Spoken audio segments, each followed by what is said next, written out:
வணக்கம் நண்பர்களே, மீண்டும் உங்களை சந்திப்பதில் மகிழ்ச்சி. வெறும் பேங்க்கை பற்றியே போட்டுட்டு இருக்கிறது உங்களுக்கு கொஞ்சம் போர் அடிக்குன்னு நினைக்கிறேன். அதனால் ஒரு ரிலாக்ஸேஷனுக்காக ஒரு குட்டியாக அன்பாக்ஸ் ஒன்று போடலான்னு நினச்சேன். ஒரு மைக் வாங்கினேன், காலர் மைக்கு. அது மானோ காலர் மைக்கா இல்லை மனோ காலர் மைக்கே தெரில. பட்டு வாங்கினேன். இது ரொம்ப நல்லா இருந்துச்சு யூஸ் பண்ணுறதுக்கு. இது ஏற்கனவே நான் ஒன்று வாங்கியிருக்கேன், இப்போ ஒன்று வாங்கினேன். அது எங்கள் தங்கச்சி பையன் ஓப்பன் பண்ணணும் அப்படின்னா அதாவது தான் ஓப்பன் பண்ணிகிட்ருக்கான். இது பாக்ஸு ஓப்பன் பண்ணி இந்த அட்டையை எடுத்து இதை காமிக்கிறான். அது பிரிக்க முடியுமான்னு ட்ரை பண்ணுறானாட்டு இருக்குது, ஒன்றும் முடியல. சரி, அதை இந்த காமிக்கிறான். என்ன அது ஹாப்பின்னு எழுதியிருக்கு. அவனுக்கு சந்தோஷம். அந்த கவர் பிரிக்க ஒரு பவுச் இருக்குது, அந்த பவுச்சில் தான் மைக் வச்சுருப்பாங்களாட்டவருக்கு. அந்த மைக் வந்துருச்சு, வெளியில் எடுத்துட்டான் மைக்கை. மைக் காமிக்கிறான் பாருங்கள். இந்த குட்டியாக அழகாக இருக்குது. அது கொஞ்சம் நீட்டமாக இருக்குது. மற்றதெல்லாம் 1 மீட்டர் தான் இருக்கும் மற்ற கம்பெனிது. இது நல்லா நீட்டமாக இருக்குது. 2 மீட்டர் அவ்வளோ நீட்டமாக இருக்குது.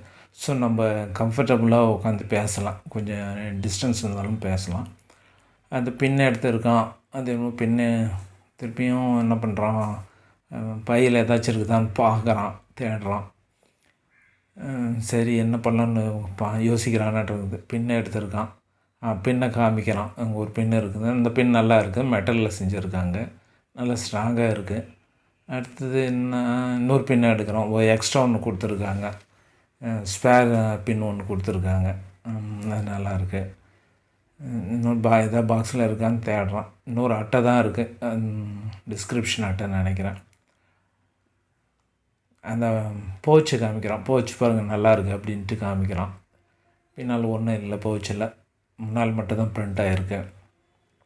அப்புறம் என்ன தேடுறான், பின்னு ஒன்று இருக்குது, கொடுத்துருக்காங்க.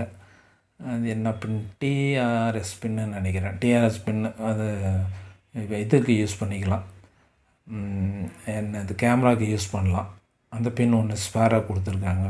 ஸோ இது மொபைலுக்கும் யூஸ் பண்ணிக்கலாம், அதே சமயத்தில் கேமராக்கும் யூஸ் பண்ணிக்கலாம் நினைக்கிறேன். ரெண்டுத்துக்கும் யூஸ் பண்ணிக்கலாம். இந்த மைக்கு கொஞ்சம் நல்லா பரவாயில்ல, கொஞ்சம் லென்த்தாகவே இருக்குது, அதனால் கொஞ்சம் நல்லா யூஸ்ஃபுல்லாக இருக்குது. இப்போ நான் பேசுகிறது கூட அந்த மாதிரி ஒரு மாடல் மைக்கு தான். உங்களுக்கு பிடிச்சிருந்தா நீங்களும் அதை யூஸ் பண்ணி பாருங்கள்.